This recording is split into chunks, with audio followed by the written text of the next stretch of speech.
Buenas noches. Después del programa del Divino Niño, hemos invitado a Monseñor Héctor Fabio Henao, que es el coordinador del programa de construcción ciudadana por la paz, y a Héctor Pardo, que es el presidente de la Confraternidad Evangélica Latinoamericana, para discutir un poco sobre las formas que están utilizando los colombianos para expresar su religiosidad.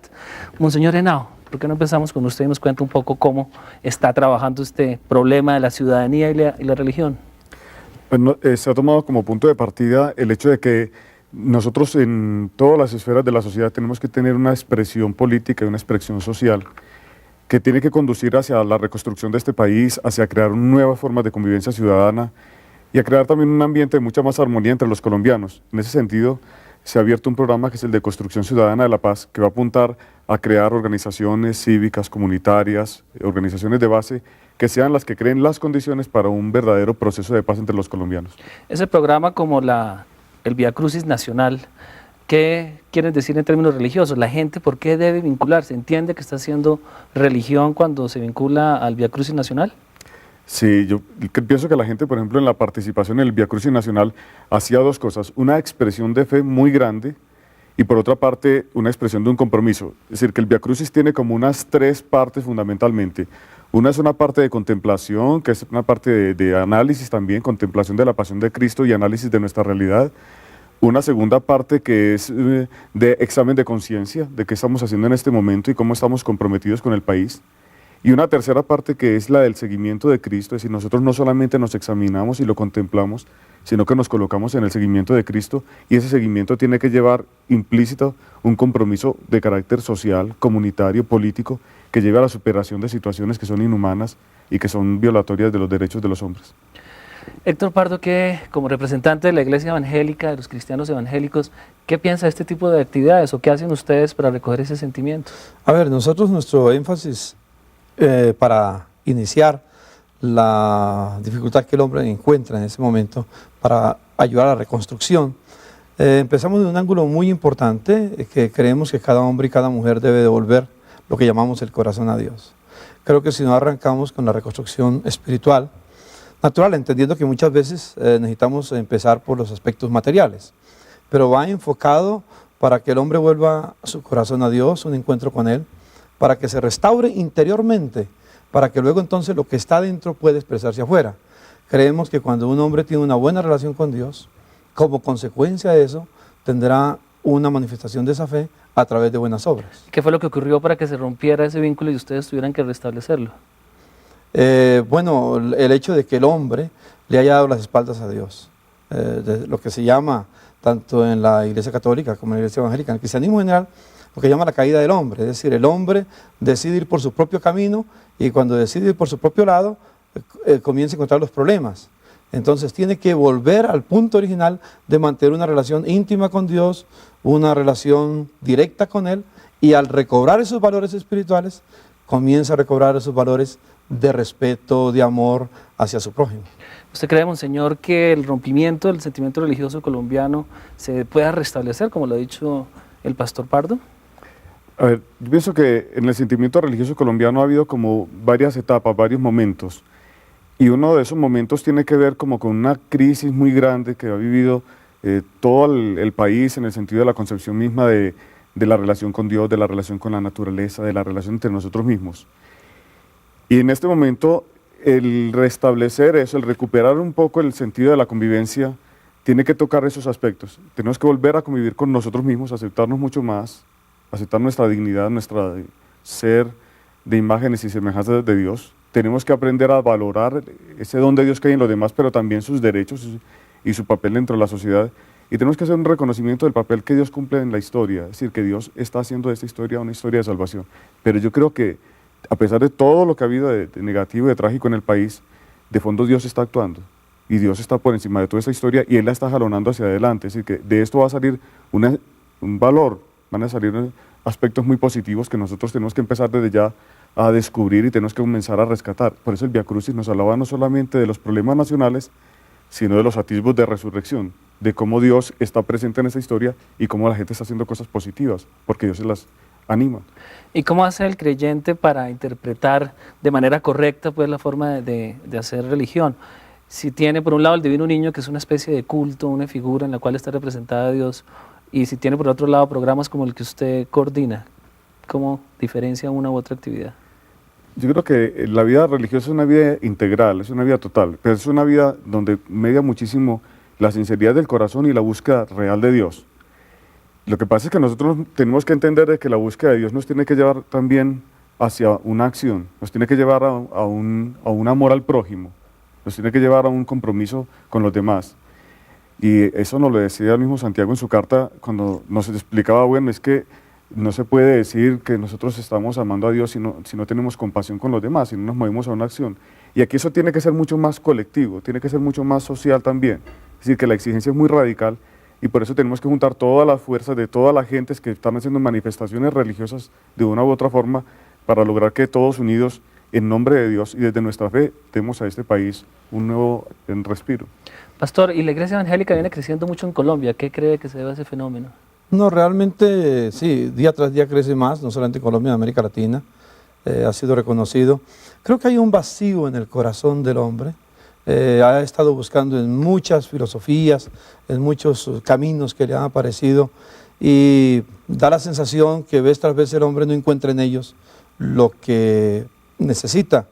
Nosotros tenemos la convicción, como dije antes, recuerdo unas palabras del Maestro de Jesús cuando se acercó a uno de los grandes líderes de la época y tenía muchas preguntas, seguro teológicas. Y Jesús le dijo, a menos que no nazca de nuevo no puedes ver el reino de Dios. Y el reino de Dios es justicia, es paz, es gozo, es vivir una vida recta y una vida de compasión con el necesitado. Y Jesús le dijo, a menos que no nazca de nuevo no puedes experimentar eso. Entonces, si uno sigue leyendo el pasaje que está en el Evangelio de San Juan, nos damos cuenta de que ese nacimiento de nuevo es cuando el hombre, como dije antes, vuelve a reencontrarse con su Señor, con Jesús. Reconoce como en esta Semana Santa se recuerda la muerte de Cristo en la cruz del Calvario por nuestros pecados. Cuando el hombre se restaura a sí mismo, restaura su relación con los demás. ¿Pero qué hacen o qué puede encontrar el creyente cuando asume la práctica evangélica para resolver el problema de la paz? Por ejemplo, su propia paz en su barrio. Creo que lo primero que hace es encontrar paz consigo mismo y ¿Cómo? paz con Dios. Al sentir que sus pecados, como usamos la expresión, han sido perdonados y tiene una conciencia limpia, comienza a establecer una relación con su familia, que este es un punto muy vital para nosotros. Comienza a establecer un punto de sanidad con sus seres queridos, con su esposa, con sus hijos.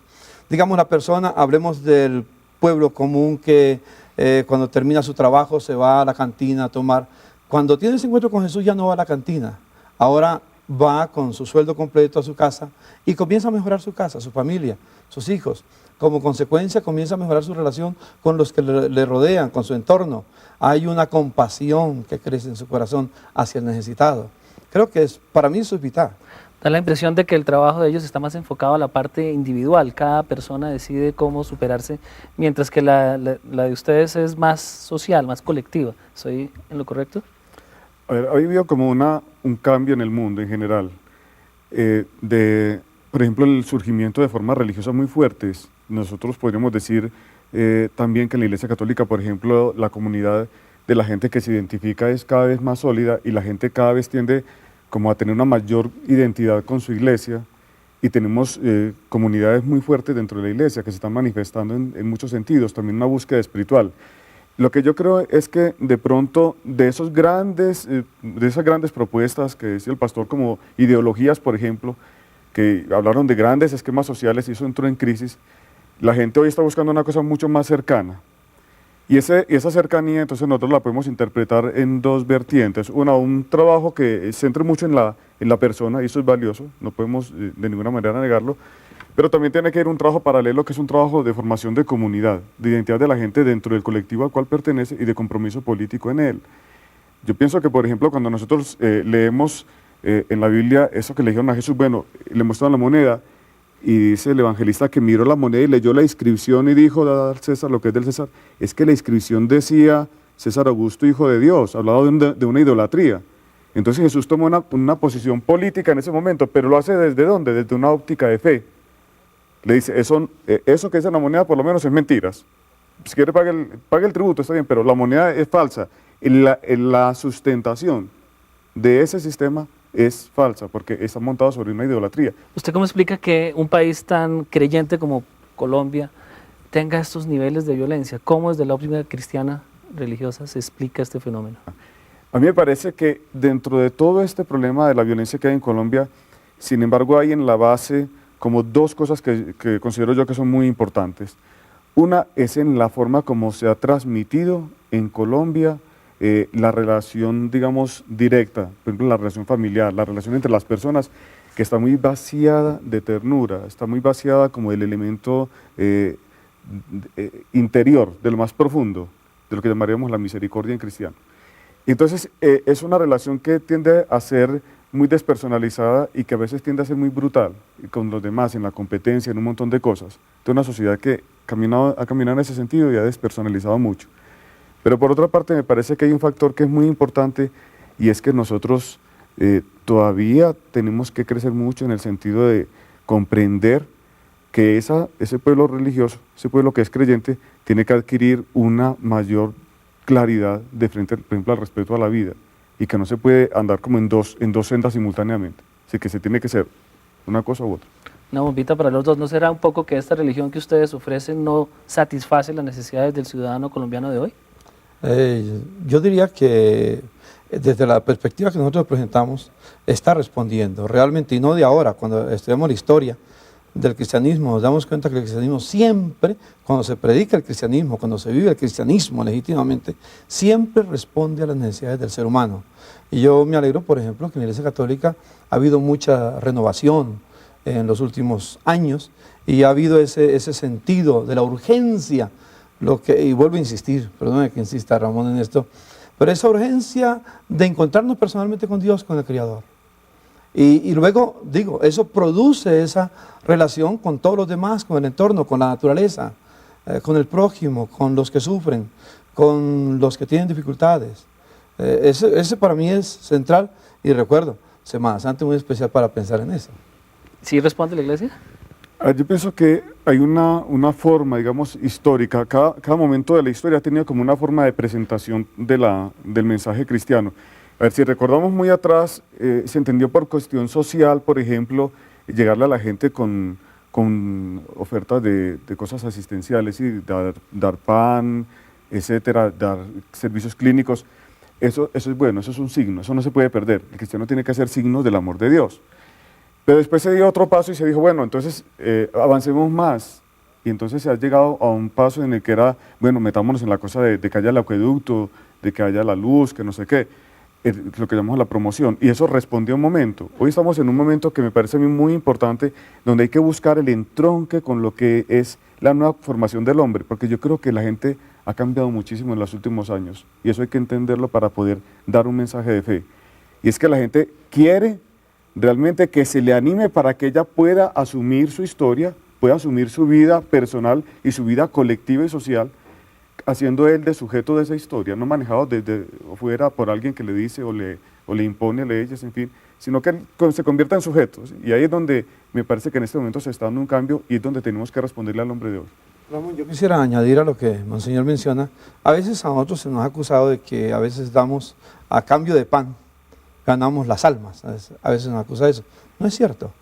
Nosotros no utilizamos los aspectos sociales, como mencionaba Monseñor, que trabajamos también creando acueductos en los sitios pobres donde hay, creando microempresas, ayudando socialmente, sin distingo, es decir, no importa si la persona cree o no cree en Dios.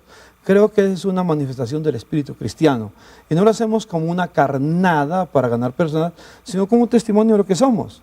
No podemos dar más de lo que somos. Si somos hijos de Dios, vamos a expresar el amor de Dios en distintas formas a los que sufren. Pero pareciera que esa familia es una ideal que ya no responde a lo que está viviendo la mayoría de las parejas colombianas. A ver, nosotros partimos de una cosa que es muy importante y tal vez está expresada en el Vía Crucis. El Vía Crucis decía, para que en Colombia crezca el árbol de la vida. ¿De dónde salió eso? El Génesis nos habla del árbol de la vida y el Apocalipsis al final nos habla del árbol de la vida. El Apocalipsis nos dice que el árbol de la vida crece en el centro de la ciudad, ¿cierto? De la Nueva Jerusalén, por la cual pasa un río y está el árbol que da frutos que son medicinales para todos los hombres. Entonces, hay una clave ahí muy importante y es, tenemos que recuperar la vida, el valor, el sentido de la vida, porque lo que es muy grave entre nosotros, yo pienso que son como unas 2 o 3 cosas. Una, la notaba el pastor, el problema de que la familia ha perdido su identidad como lo que llamamos la escuela de la vida. La familia ha perdido como su sentido frente a la vida misma. Y eso me parece que hay que recuperarlo, llámese la familia bajo una modalidad u otra. Yo reconozco que hay dificultades a veces en la pareja tradicional, papá, mamá, hijos, pero bueno, en el núcleo que me aglutina como familia, hay que sembrar un valor fundamental que es la vida. 2, en la identidad con la vida nuestra misma, porque es que es amar mi vida para poder amar la tuya. Pero cuando yo me encuentro con muchos muchachos, me doy cuenta que ellos no matan porque no valoran tu vida, sino que es que la vida para ellos, la de ellos no vale nada. El problema más radical está en que cuando mi vida perdió todo valor y da lo mismo vivir hoy o no vivir, y estoy convencido que mañana no voy a estar en esta tierra, eso es muy grave. Entonces ahí es donde surge una exigencia muy radical de cómo devolverle a esa persona la identidad consigo misma, la de una dimensión de fe también, una dimensión de Dios a él. Y un tercer aspecto que me parece que es importante en este asunto de la paz es que nosotros tenemos que aprender toda una cuestión colectiva que algún psiquiatra llamaba el tema de la ternura, cómo tenemos que aprender a relacionarnos de una manera mucho más sana y mucho más positiva. Eso lo hemos perdido. Yo diría que una de las cosas que, esto que voy a mencionar pues es un tema bastante espinoso, pero me doy cuenta que el hombre ha perdido su hombría realmente. Es decir, ser hombre no significa ser simplemente del sexo masculino, diferente al femenino. Ser hombre significa recobrar unos valores. Creo que el ejemplo de hombre, a veces hemos visto a Cristo solamente como un símbolo religioso, espiritual y de la otra vida. Claro, tiene que ver con eso, pero Jesús se hizo hombre como nosotros. Y si uno quiere saber cómo es un hombre, cómo vive un hombre, cómo actúa un hombre, tiene que tener a Jesús como modelo. Creo que cuando los hombres tomemos a Jesús como modelo, muchas cosas van a cambiar. Da la impresión que la gente no tiene hoy mucho tiempo para tomar ese modelo, puesto que, por ejemplo, un sicario se persigna y se encomienda a una virgen para salir a hacer sus crímenes. ¿Cómo harían o cómo sugerirían ustedes que se diera ese volcamiento de personalidad para encontrar la verdadera religión? Yo entiendo esto. El caso del sicario que se persigna y hace una invocación de la Virgen cuando va a cometer un crimen, yo creo que ahí hay una cosa de la cual nosotros podemos partir.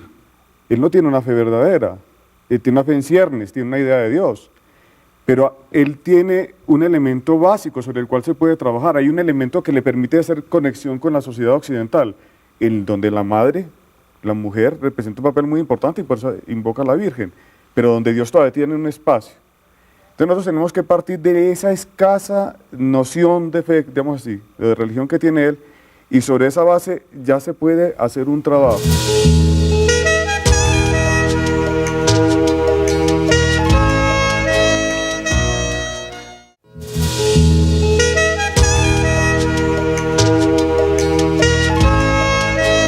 Hay indicadores económicos para medir la mayor pobreza, la inflación, etcétera. ¿Hay algún indicador para medir el mayor sentimiento religioso del colombiano, por ejemplo? ¿Está en aumento? ¿Está en crecimiento? A ver, a mí me parece que hay como dos cosas en el fenómeno colombiano. Una, hay una búsqueda muy intensa de formas de acercamiento y relación con Dios que le respondan mucho como al nivel personal, al nivel de relación íntima y profunda.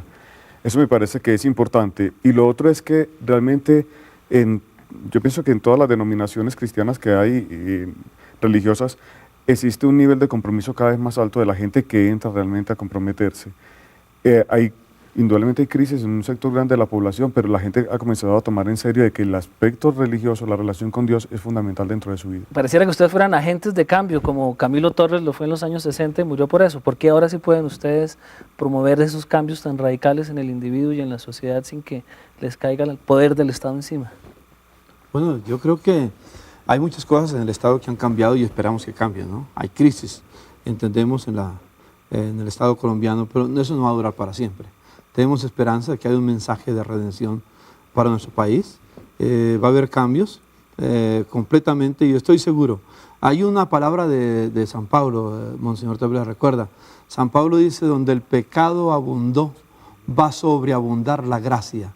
Y yo estoy convencido que los valores cristianos que estamos proclamando van a recobrar a esta nación, y esta nación, no lo digo con sentido triunfalista, sino porque creo en la promesa de Dios. Y la promesa de Dios es que si volvemos a esos principios, la nación que confía en Dios será prosperada. ¿Y usted qué opina, Monseñor? A mí me parece que de todas maneras el país ha elegido un camino colectivamente a través de sus leyes, de su constitución, etcétera, que tiene que ir abriendo más espacios para la participación ciudadana.